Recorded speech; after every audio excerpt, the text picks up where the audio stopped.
মধ্যরাত আপনি বললেন যে এখনো আন্দোলন চলছে, জগন্নাথের ছাত্ররা রাস্তায় আছে, তারপর ভোগান্তি হচ্ছে।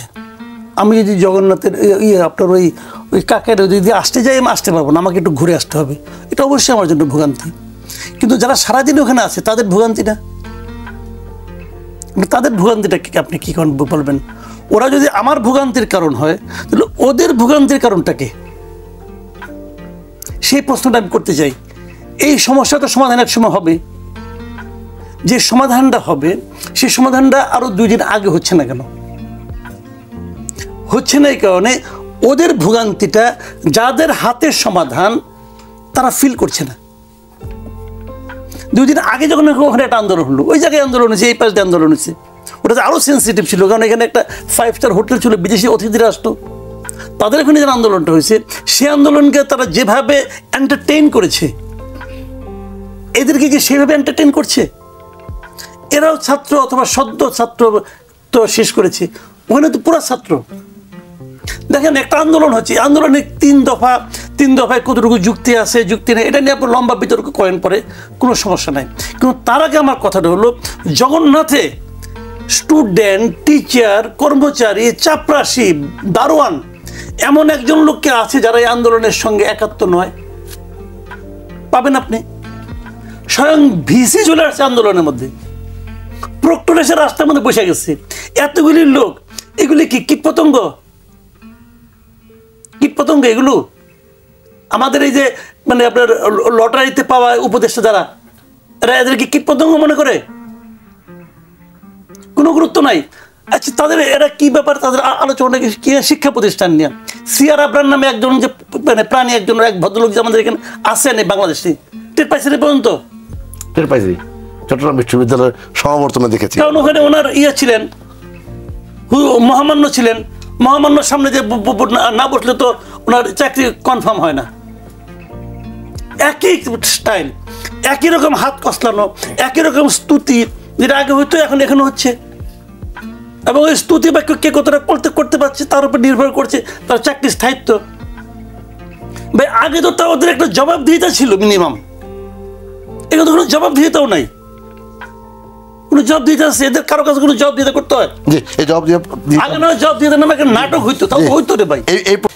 যখন আলোচনা ছিল, আমরা আলোচনা করতাম নির্বাচন এবং নির্বাচনের প্রক্রিয়া, সংস্কার, তখন এই আন্দোলনের বিষয়গুলো এসে এই আলোচনাগুলো কি আসলে মানে সাইড লাইনে চলে যাচ্ছে কিনা, বা পরিকল্পিতভাবেই এগুলো নতুন ইস্যু তৈরি হচ্ছে কিনা? এখন দেখেন, আপনার মানে যে প্রশ্নটা করছেন, এখান থেকে যদি আমি উত্তরটা খুঁজি আর কি, আমার আপনি নিজেও সেভাবেই মানে প্রশ্নটা করছেন। যে মূল বিষয়টা হলো কি, এই সময়ে আমাদের কাজ ছিল কি, যত কিছুই বলেন রে ভাই, সেটা হলো গিয়ে একটা নির্বাচিত সরকার এবং জনগণের ভোটের মাধ্যমে একটা সরকার, এটা হলো গণতন্ত্রের একদম প্রথম ধাপ। কিন্তু আপনি অনেক কিছু করে ফেলাবেন, কে করবে? একজন লোক করবে, একজন জ্ঞানী লোক নিয়ে আসবেন, বিদেশ থেকে হায়ার করে নিয়ে আসবেন, অনেক কিছু করবেন, দিবেন, তারপর সেটা বাস্তবায়ন করবে কি? সেই সরকারের কাছে কিন্তু আলটিমেটলি যাবেন। তো সরকারটা গঠন করাই হলো গিয়ে সবচেয়ে বড় কথা, এবং সেই সরকারটা হবে জনগণের সরকার। মাহফুজ উদ্দিন কিন্তু একটা চমৎকার একটা স্ট্যাটাস দিয়েছিল, সেখানে একটা আত্ম উপলব্ধি তার আছে যে আমরা এত কিছু করছি, কিন্তু আমরা এখনো গ্রামে পৌঁছাতে পারি নাই, গ্রামের মানুষের কাছে এখনো পৌঁছাতে পারিনি। তার কিন্তু একটা আত্ম উপলব্ধি, হতাশা। তো ভোটটা যখন হতো সবার সঙ্গেই হতো, সবাই মিলে ঠিক করতো আমরা কাকে চাই, সবাই মিলে ভুল করাও কিন্তু একটা আছে, সবাই মিলে একটা ভুল করব, এটাও কিন্তু তাদের একটা অধিকার আছে ভুল করার। ভুল করতে করতে শুদ্ধ করবে, সমস্যাটা নাই। কিন্তু একজন মানুষ যখন করবে, তখন তারটা ভুল হতে পারে, শুদ্ধ হতে, এটা সে রিপেয়ার করবেন কেমন করে আপনি? তো এখানে যে জিনিসটা ছিল, সবচেয়ে প্রথম কাজ ছিল এই সরকারের একটা নির্বাচনের দিকে অগ্রসর হওয়া। কিন্তু এই সরকারের এবং উপদেষ্টাদের অনেকেরই মধ্যে একটা আচরণ আছে, একটা চেষ্টা আছে, যেটা আমরা বুঝতে পারি, যে ওনারা মনে করতেছেন যে যতদিন থাকা যায়, যদি 2 মিনিটও বেশি থাকা যায়, 2 মিনিট তো আরাম অনুভব করলাম, উষ্ণতা অনুভব করলাম, 2 মিনিটে ওই যে 2টা সিগনেচার করতে পারি, কিছু আসলেও আসতে পারে, সমস্যাটা কি? তো এই যে একটা টেন্ডেন্সি ওনাদের মধ্যে, এখন আপনি যে কথাটা বললেন, যে কথার মধ্যে আমি উত্তরটা পাই আর কি, যে এইগুলি লাগিয়ে দেওয়া হয়েছে যেন ওই আলোচনাটা কম হয়। নির্বাচনী প্রক্রিয়ার দিকে যাওয়ার যে আকাঙ্ক্ষা সাধারণ মানুষের, সেই আকাঙ্ক্ষাটা যাতে চাপা পড়ে যায়, এই জন্য এগুলো করানো হচ্ছে। আমি মনে করি ক্লিয়ার অ্যান্ড সিম্পল। দেখেন, আমি কিন্তু আগেও বলেছি যে কথাটা জাহেদ বললেন যে যুক্তিগুলি কি দাবিগুলি, আমি কিন্তু দাবি যুক্তি নিয়ে আলোচনা করছি না, কিন্তু সবাই আসছে, এতেও প্রমাণ হয় না এই দাবিটা ঠিক। এটাও আমি জাহেদের সঙ্গে একমত। কিন্তু আমার কথাটা হলো কি, লোকে আসে কেন? আসে দুটা কারণে। একটা কারণ হলো যে আসলে পরে চাপটা দেওয়া যায়, আর দ্বিতীয়টা হলো অতীত উদাহরণ দেখে আসে। সেই উদাহরণগুলি কে তৈরি করছে? এই সরকার তৈরি করছে।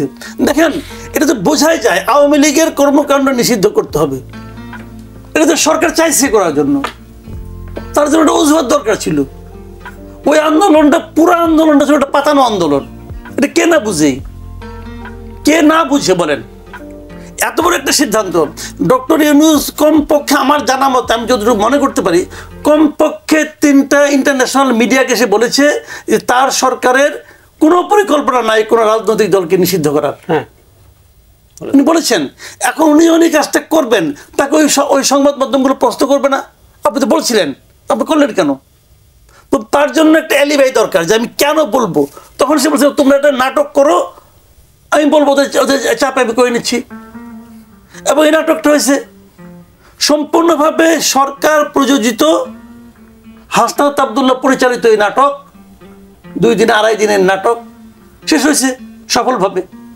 এখন এই সাফল্য যদি অন্য স্টুডেন্টদেরকে, জগন্নাথ কলেজকে, নার্সদেরকে উদ্দীপ্ত করে, দোষটা কার বলেন আপনি? এবং আমি যদি এটাও মনে করি যে এটাই সরকার চাইছে যে এটা আমি করুন, আরো কিছু লোক উদ্দীপ্ত হবে, রাস্তায় নামবে, এই আলোচনায় কেউ করবো না, ভাই। এগুলো তো বোঝা যায়। আমরা আগে গল্পটা আমরা দেখি নাই, যখন কোনো একটা ইস্যু যখন উঠে আসছে, ওটাকে থামানোর জন্য এই কোনা দিয়ে একটা ঘটনা বাই করে, ওইখান দিয়ে একটা বাই করে, ওটা নিয়ে নাচানাচি চলে মিডিয়াগুলি। তো আপনি একটা কথা বলেন, আমি একটা সিম্পল একটা উদাহরণ দিই, হয়তো এটার সঙ্গে এটা প্রাসঙ্গিক কিনা আমি জানি না, কিন্তু আমরা যখন নিউজ করি, আমরা তো আপনাদের একসঙ্গে কাজ করছি, আপনার সঙ্গে আমি কাজ করছি, আমরা কি বলতাম যখন একটা রিপোর্ট হতো না, পরের দিনই বলতাম। কিন্তু আমি তোমার সঙ্গে কাজ করি না, তো আমি বলছি, অনেকবার বলছি, এই যে রেমান, এটা ফলো আপ কই। আমরা কিন্তু ফলো আপ খুঁজতাম যে আজকে যে ঘটনাটা ঘটছে, কালকে তো এটা কিছু না কিছু অবশিষ্ট থাকবে, সেটা কোথায়? আচ্ছা বলেন, খালেদা যেতে দেশে আইলো, এয়ারপোর্ট থেকে তো বাসা পর্যন্ত যাইতে লাগলো 3.5 ঘন্টা, যেটা নাকি হাইটা গেলেও এর অর্ধেক সময় যাওয়া যায়। 3.5 ঘন্টা কি কেমন লাগলো? তাকে অভ্যর্থনা জানানোর জন্য এত লোক রাস্তায় ছিল না? এই যে লোকগুলি ছিল, তাদের আবেগ, এই রিপোর্টের ফলো আপ কি? কোনো ফলো আপ রিপোর্ট কিন্তু নাই। কেন নাই?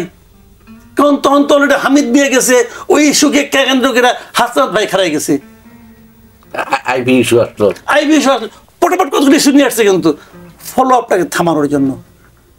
কারণ ওটা ফলো আপ করলেই কিন্তু নির্বাচন ডিসেম্বরের মধ্যে দিতে হবে, এই দাবিটা আসবে।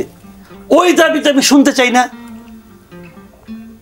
ভাই। ওই নির্বাচনের কথা শুনলেই এদের মাথা খারাপ হয়ে যায়। ওই একটা ছোট্ট একটা যদি আমাকে আধা সময় দেন, একটা জোকস বলি আর কি, অনেক আগের কথা। এই পাকিস্তানে একবার সামরিক শাসক ছিল জিয়াউল হক, সে কিন্তু আর্মি ম্যান ছিল, ছোট চুল রাখতো। তো সে আইসে নিয়ে বলছে আমি কিন্তু খুব শিগগিরই নির্বাচন দিয়ে দেবো। তারপরে আর দেয় না। এখন তার এখানে এক নাপিত চুল কাটতে যায় নিয়মিত, আর্মিও তো 7 দিন 10 দিন পর কাটে, চুল কাটতে যায়, যে নাপিত বলে কি যে স্যার ইলেকশন কবে দিবেন? জিয়াউল হক কিছু বলে টলে না। তো আশেপাশে কয়েকজন লোক শুনছি, এই তুমি প্রতিদিন একই প্রশ্ন করে কোনো, ওই স্যার ওনার চুল তো ছোট, ওই ইলেকশন কবে দিবেন বললে পরে চুলগুলি খারায় যায়, তখন আমার কাটতে সুবিধা হয়। এখন আমাদের উপদেশ এই অবস্থা, বুঝছেন? ইলেকশনের কথা শুনলেই মাথা খারাপ হয়ে যায়। তো এখন এই জন্য এটাকে থামানোর জন্য নানা রকম তাই নারে করতেছে। ভাই এই নির্বাচন দেবে তো ভাই, 3 মাসের মধ্যে ইলেকশন দিচ্ছে বাংলাদেশ, 3 মাসের মধ্যে। আপনি কি পাইছেন এক সংস্কার? আগের গভর্নমেন্টে দেখলাম কিছু গণতন্ত্রের কথা বললে গিয়ে উন্নয়ন, আর এখানে গণতন্ত্রের কথা বললে গিয়ে সংস্কার। কে সংস্কার করবে? আলী রিয়াজ সাহেব সংস্কার করবে, বদিউল আলম মজুমদার সাহেব সংস্কার করবে। বদিউল আলম মজুমদার সাহেব এই দেশে ছিল, বিদেশের নাগরিক, সে দ্বৈত নাগরিক, উনি কি সংস্কার করছে দেখি নাই? হাঙ্গার প্রজেক্টের মাধ্যমে মানুষের ক্ষুধা নিবারণ করে দিচ্ছে। দেখি না কার ক্ষুধা নিবারণ হয়েছে, দেখিনি আমরা এগুলো। তখন তো আমরা এই দেশে ছিলাম, নির্বাচন করবে ছিলেন উনি তো বদলের মতন দেশের সঙ্গে। ও কতটুকু সংস্কার করতে পারছে উনি বলুক। জি